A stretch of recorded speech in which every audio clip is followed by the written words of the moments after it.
everyone, I'm Linda in the 6th grade at Shinan Elementary School. I will show you my presentation, Effects on Ecosystems. A beautiful sun rises over the desert. An owl disappears into a hole in a cactus plant. A snake emerges from under a large rock. A small mouse appears out of the sand. Is looking for grass to eat. An eagle leaves her nest. She is in search of food for her babies. Insects buzz around the pond.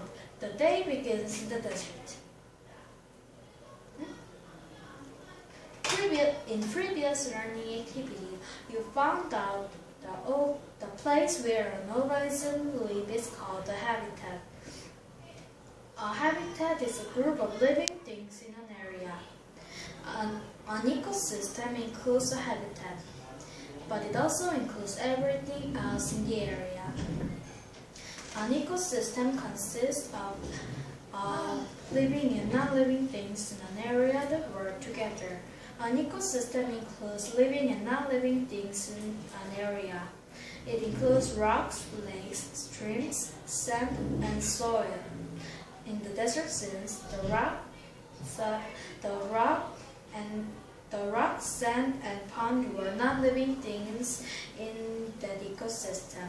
Each of these non-living things is important to the desert ecosystem. The rock and the sand provide homes to animals. The pond supplies water. Everything in an ecosystem is important. Everything is necessary. Have you ever seen a tide pool on an ocean beach? A tide pool is a little pond formed when the tide brings ocean water onto the rocks. Some of this water is trapped forming little ponds. All kinds of creatures can live there. A tide pool is one type of ecosystem. Ecosystems can be as small as a pond. It can be as large as a forest. The size of an ecosystem depends on who is looking at it. The scientists looking at just a lake ecosystem interested in living and non-living things only in the lake. The scientists looking at the forest want to study all the non-living and living things in the entire forest, including things in the lake. Everything in an ecosystem works together. Changes in the ecosystem can affect everything in it. Think back to the desert scenes. There was grass, a mouse, a snake, and an eagle. This plant and these three creatures formed part of a food chain. Due to all the snakes out of the desert, the population of mice would go up. Without anything to eat the mice, the mouse population would keep going up until they ate all the grass in the desert. Without snakes to eat, the eagle population would starve. In this case, the eagles might decide to eat mice instead. This is an example of how changing the amount of food in the ecosystem could change the ecosystem. Ecosystems can also change if there is not enough rainfall.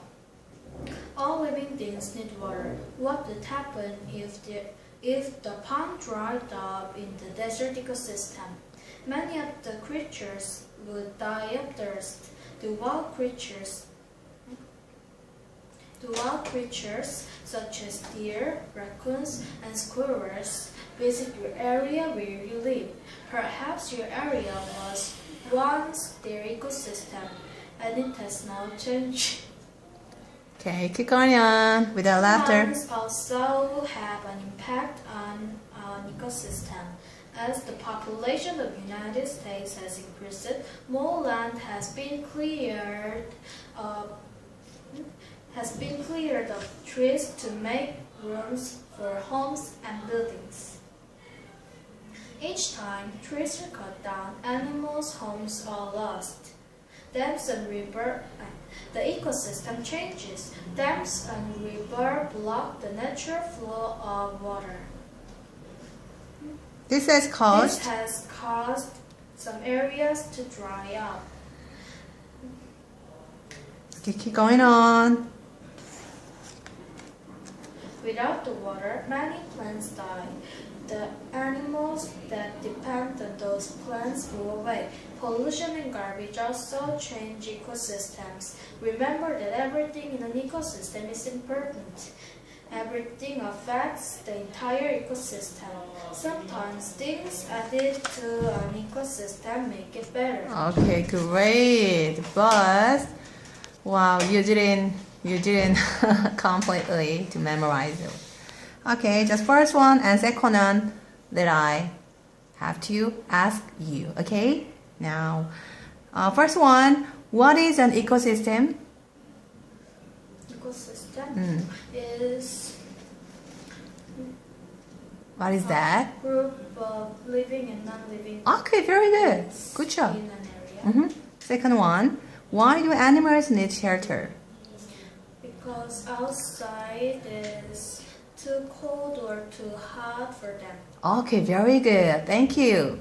Thank you for listening.